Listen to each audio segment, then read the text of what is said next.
प्रधानमंत्री नरेंद्र मोदी आज देशवासियों से करेंगे मन की बात। विभिन्न मुद्दों पर विचार करेंगे साझा। मन की बात कार्यक्रम का ये है 16वां संस्करण। आकाशवाणी और दूरदर्शन के सभी नेटवर्क पर सुबह 11 बजे से होगा प्रसारण। केंद्रीय वित्त मंत्री अरुण जेटली ने कहा कि आगामी बजट में लोक लुभावन नीतियों का सहारा नहीं लिया जाएगा, बल्कि इसमें ढांचागत सुधारों पर ध्यान दिया जाएगा। नई दिल्ली में आयोजित ग्लोबल बिजनेस समिट और राष्ट्रीय लागत सम्मेलन को संबोधित करते हुए वित्त मंत्री ने कहा कि अर्थव्यवस्था के विकास के लिए मजबूत आर्थिक बुनियाद बनाने की जरूरत है।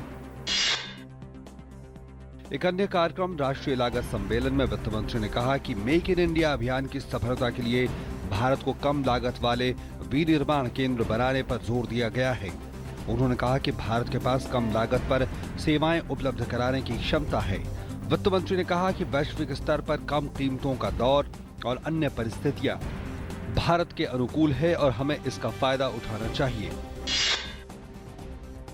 पाकिस्तान के प्रधानमंत्री नवाज शरीफ ने कहा कि पठानकोट हमले से भारत और पाकिस्तान के बीच शांति वार्ता पर असर पड़ा है। नवाज शरीफ ने पठानकोट हमले पर प्रतिक्रिया देते हुए कहा कि भारत के साथ बातचीत की प्रक्रिया आगे बढ़ रही थी, लेकिन पठानकोट हमले ने इस पर असर डाला है। उनके मुताबिक इस कारण दोनों देशों के बीच बातचीत धीमी पड़ी है। उत्तरी कश्मीर के कुपवाड़ा के लोलाब इलाके में सुरक्षा बलों के साथ मुठभेड़ में 3 आतंकवादी ढेर। कुपवाड़ा में आतंकवादियों के पास से हथियार और गोला बारूद बरामद। छुपे हुए आतंकवादियों की धरपकड़ के लिए सुरक्षा बलों ने चलाया सघन तलाशी अभियान। दिल्ली वासियों की मुश्किलें बढ़ती जा रही हैं। कई महीने से वेतन न मिलने के विरोध में एमसीडी कर्मचारियों ने जगह जगह विरोध प्रदर्शन किया है। कर्मचारियों का कहना है कि जब तक उनकी मांगे नहीं मानी जाएंगी, तब तक उनका प्रदर्शन जारी रहेगा। गौरतलब है कि एमसीडी के करीब 1.5 लाख कर्मचारी बकाया वेतन को लेकर प्रदर्शन कर रहे हैं। हालांकि दिल्ली सरकार का कहना है कि उसके ऊपर एक भी पैसा बकाया नहीं है। कोलकाता कोर्ट ने कामुदनी बलात्कार मामले में 3 दोषियों को दी सजाए मौत, 3 अन्य को उम्र कैद। कोलकाता में जून 2013 में 21 साल की कॉलेज छात्रा के साथ गैंगरेप और हत्या मामले में 6 अभियुक्तों को ठहराया था दोषी। छत्तीसगढ़ का नक्सल प्रभावित बस्तर क्षेत्र के सुकमा जिले में 2 महिला नक्सलियों और बीजापुर जिले में 1 नक्सली को पुलिस ने मार गिराया है। बाद में जब पुलिस दल ने घटनास्थल की तलाशी ली, तब वहां से 2 महिला नक्सलियों के शव, 2 बंदूकें, डेटोनेटर, वर्दी, कारतूस और अन्य सामान बरामद हुए। वहीं एक अन्य घटना में पुलिस ने बीजापुर जिले में नक्सली प्रशिक्षक रामसू को मार गिराया। दिल्ली के पौष इलाके वसंत कुंज के एक बड़े पब्लिक स्कूल में 6 साल के बच्चे की वाटर टैंक में डूबने से मौत हो गई। बच्चा पहली कक्षा का छात्र था। इस बीच दिल्ली के उप मुख्यमंत्री मनीष सिसोदिया ने टैंक में गिरकर बच्चे की मौत मामले में स्कूल के खिलाफ जांच के आदेश दिए हैं। सीरिया में सेना और विद्रोहियों से घिरे शहर मडाया में इस महीने से शुरू में सहायता कर्मियों के काफिले के आने के बाद से 16 और लोगों की भूख से मौत हो गई है।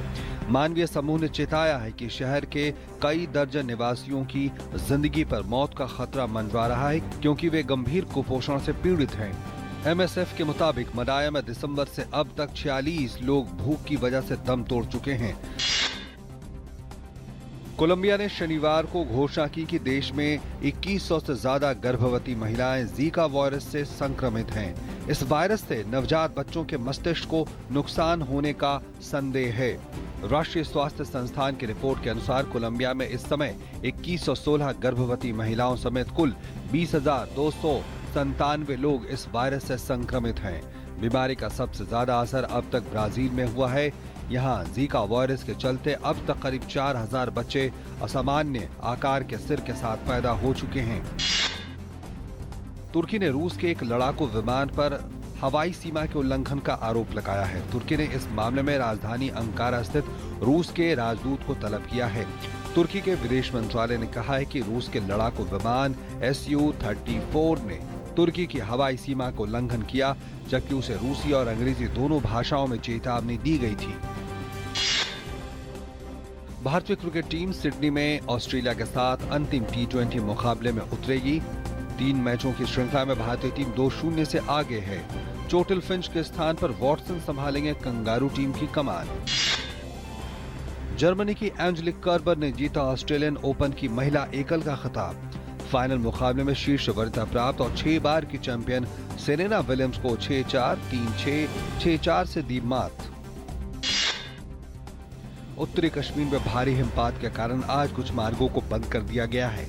बंद किए गए मार्गों में कुछ ऐसे मार्ग भी शामिल हैं जो सुदूरवर्ती गांवों को जोड़ते हैं। जिला प्रशासन स्वचालित मशीनों के जरिए सड़कों पर बर्फ हटाने के काम में लगा है।